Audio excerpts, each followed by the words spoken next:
Shane Beamer definitely had his struggles with South Carolina's football team in 2023, but those struggles might be for the better in the long run. You are Locked On Gamecocks, your daily podcast on the South Carolina Gamecocks, part of the Locked On Podcast Network, your team every day.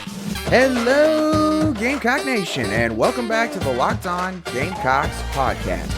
I'm Angeline, the host of this podcast, and also the lead publisher for Gamecock Digest over on Fan Nation. Thank y'all so much for making the Locked On Gamecocks podcast your first listen or watch for your team every day. We are free and available both on YouTube and wherever you get your audio podcasts daily. Today's episode is brought to you by FanDuel. Make every moment more right now as new customers can join today and get $150 in bonus bets if your first bet of $5 or more wins. Just visit FanDuel.com/lockedon to get started. We got a lot we're going to dive into on this Thursday edition of the Locked On Gamecocks podcast. We're going to talk about Dawn Staley and the women's basketball team going for a victory later tonight against Alabama. Dawn Staley is going for win number 600. So we're going to look back at the three biggest wins in her tenure here at South Carolina and discuss why South Carolina needs to help Bree Hall get her confidence back in this matchup. But before we get into all of that, I want to look back on what went wrong for South Carolina in 2023, and more specifically, why Shane Beamer might end up being a better coach in the long run because of those struggles the Gamecocks went through this past fall. Now, to start this whole conversation, let's talk about what could have been avoided, because there's no question that some of what happened in 2023 certainly did not fall on the shoulders of Shane Beamer and his coaching staff. There were certain things that they were going to have to work through no matter what they did in terms of their efforts. But there were also certain issues that they probably did not do a good enough job of addressing either that offseason or during the 2023 season itself. So let's talk about those avoidable issues that played out real quick. The first one was the playmaking issues at wide receiver. Essentially, there was not really a consistent threat out wide outside of Xavier Legette in 2023. And I know that some fans are going to sit there and say, well, they didn't have Antoine Juice Wells for the majority of that season. And yes, you would be correct. And obviously, if Antoine Juice Wells was healthy, South Carolina probably is going to a bowl game just because of his presence and what it would have done for Xavier Legette and Spencer Rattler on the football field. However, we have to acknowledge the fact that he was not a part of the rotation last year for a couple different reasons, it seems like. And so when you look at the rest of the wide receiver room, in all honesty, the coaching staff didn't do a good enough job of getting Xavier Legette help, whether it was through a lot of misses on the high school recruiting front or not putting a strong enough effort into recruiting the transfer portal that previous offseason. If we can recall, South Carolina only brought in one transfer wideout for the 2023 season, and that was Memphis transfer Eddie Lewis, who for whatever reason just never seemed to get things figured out while he was here in Columbia. And so, because of that, when defenses were able to at least kind of contain Xavier Legette for a solid portion of a football game, it really hurt this Gamecock offense. And that could have definitely been avoided if this coaching staff had attacked the portal a lot better the previous offseason at that position. Another thing that could have been avoided was the amount of time that it took for the defense to get the ship righted on that side of the ball. Obviously, we all saw what happened to this defense for the majority of last season. We all know that they basically let several players break school records or maybe even a conference record against them, especially guys that played in the slot. But I gotta say, when you look at what all happened in the first 9 games, and then you look at what happened during the last 3 games of the season against Vanderbilt, Kentucky, and Clemson, where South Carolina ran a 3-3-5 base defense, the difference was almost night and day comparing those two stretches. And so, What could have been avoided here is the amount of time that this coaching staff spent trying to fix something that apparently needed drastic changes. We look back at that loss against the Florida Gators here in Columbia after their bye week in week 6. That loss probably should have been the final straw for Clayton White's 4-2-5 base defense. It should have been after that game that Shane Beamer maybe walked in there and not just had a stern talking with Clayton White about what all went wrong, but maybe just flat out went in there and said, Clayton, it's time that you change your defense. I'm done with this 4-2-5 stuff. Clearly, something's not working, and you got to fix it. And it didn't happen until after week 10 against Jacksonville State, where, again, Stone Bland had a fantastic play late in the game, a pick 6 that basically helped the Gamecocks seal that game off or ice the game. But South Carolina should have never found themselves in that situation in the first place. And again, that goes back to the struggles the defense had up to that point. So that could have absolutely been avoided. The last thing that could have been avoided to a certain extent, and I emphasize to a certain extent, is the injuries that just completely demolished the offensive line position group. Some of those injuries, 1,000% were freak accidents. Nothing you can do there as a coaching staff or a strength and conditioning staff to try and avoid that stuff from taking place. But when you have around a dozen or so guys get hurt from that one position group, then there's probably a couple things that you could have done differently that could have maybe helped a couple guys get through the season, at least without getting on the injury list at some point. So I just throw that in there as a little aside, but still, you get a dozen injuries in one position group, probably because of some of the things that you are doing, in all honesty. Now that we talked about the issues that could have been avoided by Shane Beamer and the staff, let's talk about why this all could be for the better in the future, why all of the trials and tribulations of last fall could help Shane Beamer moving forward. And here's what I think it's going to do.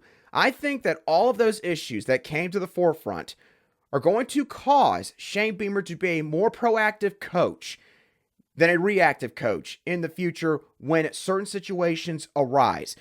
You look at the defense, what all happened with that unit this past season.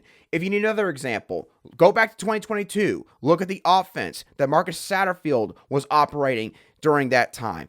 It took until week 12 against Tennessee for South Carolina to finally make some kind of adjustment to the offensive scheme. Essentially, just cut out a bunch of the junk in that playbook and simplify things so that Spencer Rattler and your guys can just go out there and make plays.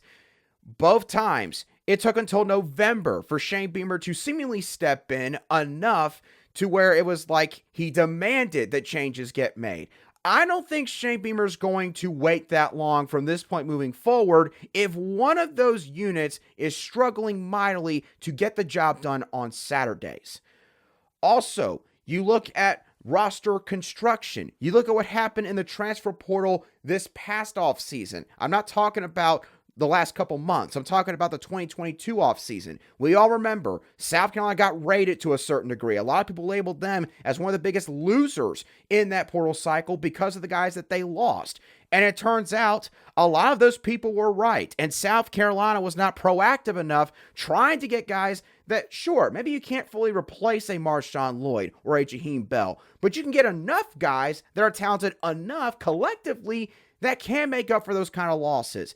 But South Carolina, just simply put, did not do a good enough job of getting that done that offseason. This offseason, I would say, very different. South Carolina, no matter where you look, right now, most people would say they're bringing in a top 10 portal class once again. They got some star-studded players, but they've also got important depth pieces at several key positions, specifically on the offensive side of the ball and in their defensive front and at linebacker. They need to get guys at those spots, and this coaching staff did that. And I think that that's because they learned last year, we can't just sit here and, let's say, move a guy like Luke Doty to wide receiver and hope that that's going to work out. Because more than likely, if you find yourself in that kind of situation, you're going to end up on the wrong side of things at the end of the day. So, as bad and as frustrating as the 2023 season was at times for South Carolina Gamecock football fans, I do think that Shane Beamer learned a lot of valuable lessons And maybe he needs to go through some of these struggles in order to see that, look, just because you're winning 7, 8, 9 games does not mean that everything's going great. Sometimes you need to have things go bad. Sometimes you need things to go wrong in order to really make you understand the magnitude of the mistakes that have been made and where you need to improve. You have to fail sometimes before you can progress and take another step forward. So, as Gamecock fans are obviously hoping for in the next few years, and especially in 2024, they're going to hope that Shane Beamer has learned from all those mistakes and that this does wind up being a turning point in his tenure here at South Carolina. Now, Dawn Staley and the South Carolina Gamecocks have a big game coming up later tonight against Alabama. And with all due respect to the Crimson Tide, it's not because of their opponent. It's because of what they could accomplish later tonight. They could win an SEC regular season title and get Dawn Staley her 600th career win. And so we're going to look back at some of the biggest wins that this program has gotten during Dawn Staley's tenure here in Columbia. We'll dive into those 3 wins in just a couple moments right here on Locked On Gamecocks. Today's show is brought to you by eBay Motors. Passion, drive, and patience is what brings home the winning trophy and also what keeps your ride or die alive. eBay Motors has everything you need to maintain your vehicle and level it up to peak performance. From superchargers, roof racks, exhaust kits, and LED headlights, whether you're into speed, power, or style, eBay Motors has got you covered. With over 122 million parts for your number one ride or die, you'll always find exactly what you're looking for. And with eBay Guaranteed Fit, your part is guaranteed to fit your ride every time or your money back. Because with eBay Motors, you're burning rubber, not cash. With all the parts you need at the prices you want, it's easy to turn your car into the MVP and bring home that win. Keep your ride or die alive at ebaymotors.com. Eligible items only, exclusions apply. eBay Guaranteed Fit is only available to U.S. customers. Welcome back to this Thursday edition of the Locked On Gamecocks podcast, where we cover your South Carolina Gamecocks every single day. And as always, a big thank you to each and every one of you everydayers who make the Locked On Gamecocks podcast your first listen wherever you get your audio podcasts daily or your first watch on YouTube. Dawn Staley has had a lot of memorable wins and moments here with the South Carolina Gamecocks, but there are 3 games specifically that stick out the most when looking back on her legendary Hall of Fame career here with the Gamecocks. So let's break down the 3 biggest wins of Dawn Staley's tenure here at South Carolina. Number 1, we got to go with when the Gamecocks defeated UConn in the CLA back in 2020. This is a part of the 2019-20 season that was unfortunately cut short by the COVID-19 pandemic. South Carolina finished that season as the number 1 ranked team in the country. Who knows? That could have wound up being another national championship winning team. South Carolina seemed to be on the path to facing potentially Oregon in the national championship game. We'll never know what would have happened if all those games had actually taken place. But South Carolina defeating UConn in 2020 was a really big deal for this program for several reasons. One, it was South Carolina's first win ever over UConn. I believe that at that point, it was basically their 7th or 8th meeting all time. And UConn had pretty much dominated the Gamecocks every single time that they had matched up against one another on the court. And so for the series, that was a big deal right there. Another reason why this win was so impactful for Dawn Staley in this program was because of what it did to kill the idea of the 2017 national championship being a Mickey Mouse national championship. Now, here's what I mean by that. If we all recall, in the 2017 Final Four, South Carolina's women's basketball team, they wound up facing off against the Mississippi State Bulldogs in the national championship game. They wound up defeating the Bulldogs. They won the national title. But obviously, a lot of people outside of Columbia remember that tournament because the Bulldogs knocked off UConn in the Final Four. They ended several winning streaks that UConn had at the time, and UConn at that point was basically the favorite to win it all. So, my point here is this. A lot of people feel like that if UConn had defeated Mississippi State, and that was the matchup, South Carolina versus UConn, UConn would have won. And so, for a lot of people outside the state, they did not really they did not really view South Carolina's national title in the same way as they would have if UConn had won it. UConn was supposed to win it. South Carolina got lucky. It got devalued, in all honesty. So South Carolina beating UConn and finally showing that, hey, we can contend with the premier program in this sport at the time, it finally kind of killed that entire notion. No one could bring that up and throw it in Gamecock fans' face anymore. No one could bring that up and throw it in Gamecock fans' faces anymore because they had finally defeated the Huskies. And that kind of leads into my last point here. This was the beginning of the passing of the torch from Gino Auriemma and the Huskies to Dawn Staley and the Gamecocks as the premier program in women's college basketball. UConn just hasn't been the same the past couple years. I've talked about that several times now on this show. South Carolina, they are the standard now in the sport. And I think that was probably the first game where you could legitimately say that they had an argument to be the standard or be labeled as the standard in this sport. And they haven't looked back since. Now, second biggest win in Dawn Staley's tenure. I mean, come on now. She's won 2 national titles. I can't go through all 3 games without listing one. So we're going to go with the first one. Winning their first national title against Mississippi State back in 2017. I mean, again, first title in program history and put South Carolina officially on the map. And to that point, South Carolina, they had only won national titles, and I believe indoor track and field and baseball. So for the Gamecocks to get another national title in a different sport was huge for the school. It brought a lot of notoriety to the program, to the university, to the city, to the state. It was a big, big deal when it happened, and you always remember your first. So that was the second biggest win of Dawn Staley's career here at South Carolina. And then the last one, and this one is going to be a massive throwback as far as Dawn Staley's career at South Carolina is concerned.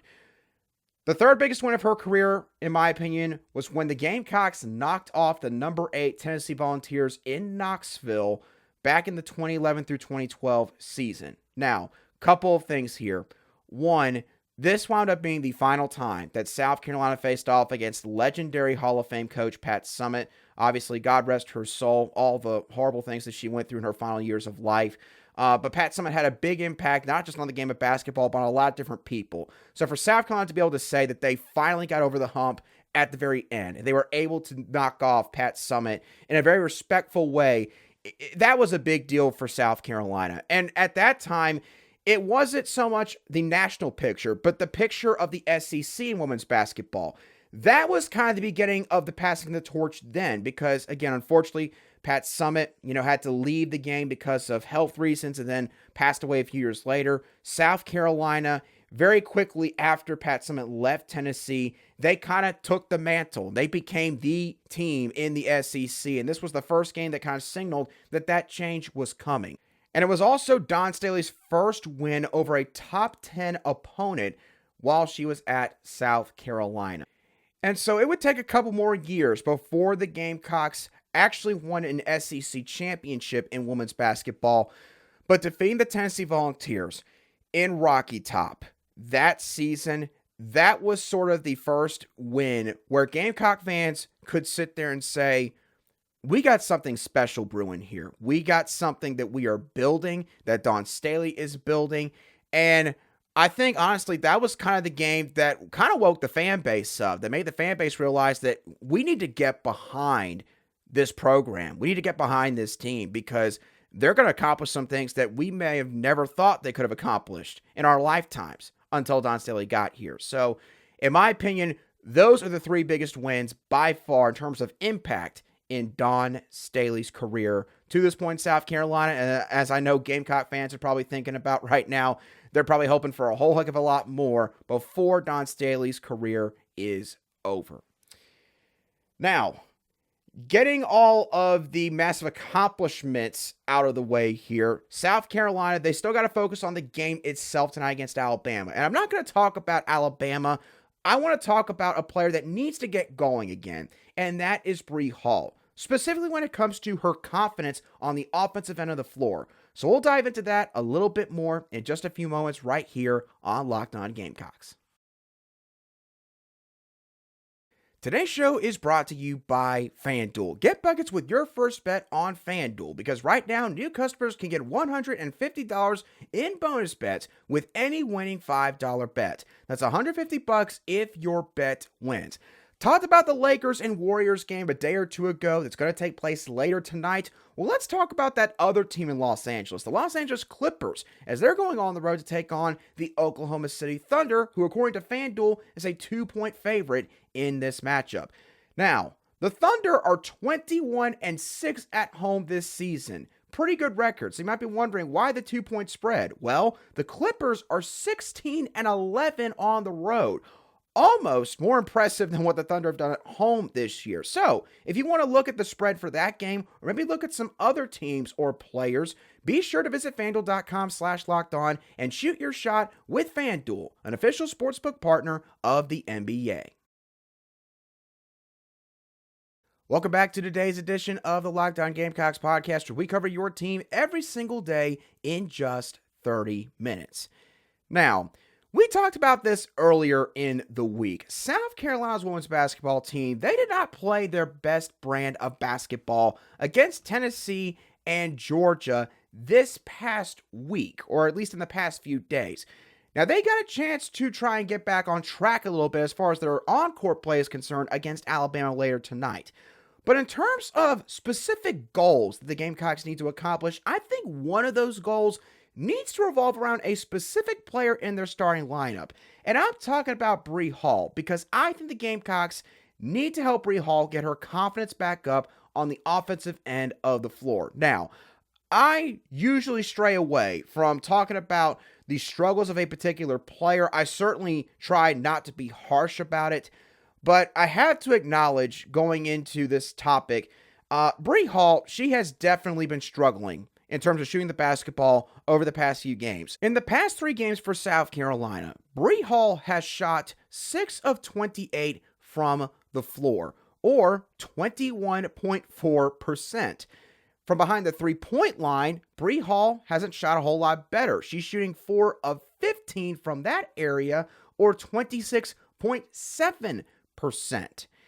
And I don't remember if it was the Tennessee game or if it was the Georgia game, but I do remember that in one of those 2 games, Bree Hall got into such a bad slump in the middle of that game where she started passing up on some wide open shots from the wing. And that is when you have to start getting a little bit concerned. When a basketball player starts getting their own head so much about their shooting that they pass up on open shots that they usually hit, that's a problem. That is 1,000% a problem. And the good thing for South Carolina is this. Looking at the rest of their schedule, they're not facing any team that's going to make them kind of straighten up and go, okay, we got to make sure that we are 100% locked in for this game or else we could lose. They don't have that kind of game the rest of the way as long as they play good enough basketball. But Bree Hall, her confidence, just based on what we've seen for the past few games, it kind of seems to be teeter-tottering right now. I'm not going to say it's broken. I'm not going to go that far. But I will say this. If a shooting slump continues, if it extends out through the rest of the regular season, for example, and the Gamecocks at the same time are not intentional about getting her the basketball. In essence, just keep feeding her the ball. Don't let her just sit there on the wing or in the corner and just kind of stay out of the entire play. If that all happens, that is how a player's confidence can indeed eventually just break. And the reason why South Carolina has got to make it a point to ensure that does not happen is because when you look at the players on this roster, the players mainly in South Carolina's rotation that are getting minutes night in and night out, there's not really anyone else on the floor that threatens the defense from the wing like Bree Hall does. Sure, you could sit there and say Tahina Paopao can hit threes from the wing. Okay, she can, but she's pretty much going to shoot her 3-pointers from the top of the key or in the very far corners. Malaysia Fulwiley sometimes will shoot threes from the wing, but again, not very often. Same thing with Tessa Johnson. Bree Hall is kind of the person in this rotation where her hot spots in terms of where she can really start to drain a lot of shots, are the wings. They need her to get going again in those areas, because what happens is this. If the opponent does not have to worry about any wing threat in terms of shooting the basketball, they can pretty much focus on making sure that Tahina Pau does not get open behind some sort of screen at the top of the key, and they can also focus in more on a Camila Cardoso or an Ashley Watkins or Chloe Kitts whenever they get the basketball on the low block in the paint area. It essentially will take out one whole area for the defense to have to worry about if they can sense that Bree Hall's confidence is just gone. So again, I'm not saying that it is gone, but what I am saying is this. You have to be careful if you're South Carolina staff and her teammates, and you cannot let her get so down on herself with what's happened over the past just 3 games. You cannot let that carry over, because if it does, then that's when you can start to run into some issues, and who knows? When you face a team that's good enough to beat you, maybe like an LSU in the SEC Women's Basketball Tournament, that's when it can really be magnified in that kind of game. You don't need that. So for tonight's game against Alabama, one of the goals this team needs to have is getting Bree Hall's confidence back up. Do not let her stop shooting the basketball. Give her the ball. Make her shoot it. I mean, practically yell at her to shoot it if you have to. You cannot let that confidence go away, because once your confidence goes, everything else can fall by the wayside right afterwards. So, with that being said, that's going to do it for today's edition of the Locked On Gamecocks podcast. I hope that y'all thoroughly enjoyed today's show. As always, what are y'all's thoughts on the problems that sort of arose in 2023 and how you think they could help Shane Beamer for the better moving forward? What are your thoughts on what the best 3 wins are for Dawn Staley in her tenure at South Carolina? Do you agree with my list, or do you think that there was a game or 2 that I left off that should have been included? And lastly, do you think that South Carolina needs to make it a point to get Bree Hall the ball tonight and get her confidence back up against Alabama?